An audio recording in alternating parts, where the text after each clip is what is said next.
ఏలూరు అశోక్ నగర్ లో ఒక ఆవు బేబీకి బర్త్ ఇచ్చింది. ఫస్ట్ ప్రెగ్నెన్సీ అనుకుంటా బ్రో. బాగా ఇబ్బంది పడింది. అసలు నెలలు నిండాయి అని తెలిసాక కూడా రోడ్డు మీదకి ఎలా వదిలేశారు బ్రో ఆవుని.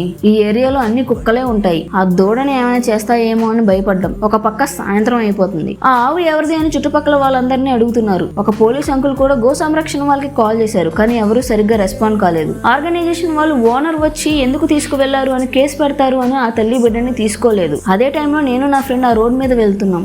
సిచ్యువేషన్ ఏంటో అడిగి మేము తీసుకువెళ్తాం అని నా ఫ్రెండ్ అడగగానే ఓకే అన్నారు. ఈ ఆవు ఓనర్ ఒకవేళ మీకు కాంటాక్ట్ అయితే చెప్పండి, పంపించేస్తామని చెప్పి ఒక ఆటో కిరాయికి మాట్లాడి మా ఊరికి పంపించేశాం. ఆవు రావడంతో ఇంట్లో అందరూ చాలా హ్యాపీగా ఫీల్ అయ్యారు. ఆవు కష్టాన్ని చూసి హెల్ప్ చేయాలి అనుకుని చేసిన పని ఇది. అసలు ఆవు ఆటో ఎక్కనంటాం చూడండి. మా డాడీ వచ్చి ఎక్కించారు. 5 రోజుల తర్వాత 2 టౌన్ పోలీస్ వాళ్ళు ఆటో డ్రైవర్ కి కాల్ చేసి ఆవుని ఎక్కడికి తీసుకువెళ్ళావు, ఎంతమంది ఉన్నారు దీని వెనకాల, ఎందుకు దొంగతనం చేశారు అని రేపు మార్నింగ్ 9 ఆటో ఆవు దూడ మీరు అందరూ స్టేషన్ లో ఉండాలి అని అన్నారంట. ఆ డ్రైవర్ అని నాకు కాల్ చేసి చెప్పారు. నేను వెంటనే పోలీస్ అంకుల్ కి కాల్ చేసి ఇలా అంటున్నారు అని చెప్పా. ఆ అంకుల్ పోలీస్ స్టేషన్ కి వెళ్లి క్లియర్ గా మొత్తం చెప్పి వీడియోస్ కూడా చూపించారు. ఎస్ఐ గారు వాళ్ళని ఏమన్నారు ఏంటో తెలియదు గానీ ఆ ఆవు ఓనర్ అయితే మా ఇంటికి వచ్చి ఆవుని దూడని తీసుకొని వెళ్లారు. మాకు అయిన కిరాయి ఖర్చులు కూడా ఇచ్చేశారు. యానిమల్ లవర్స్ ఎవరైనా ఉన్నారా బ్రో?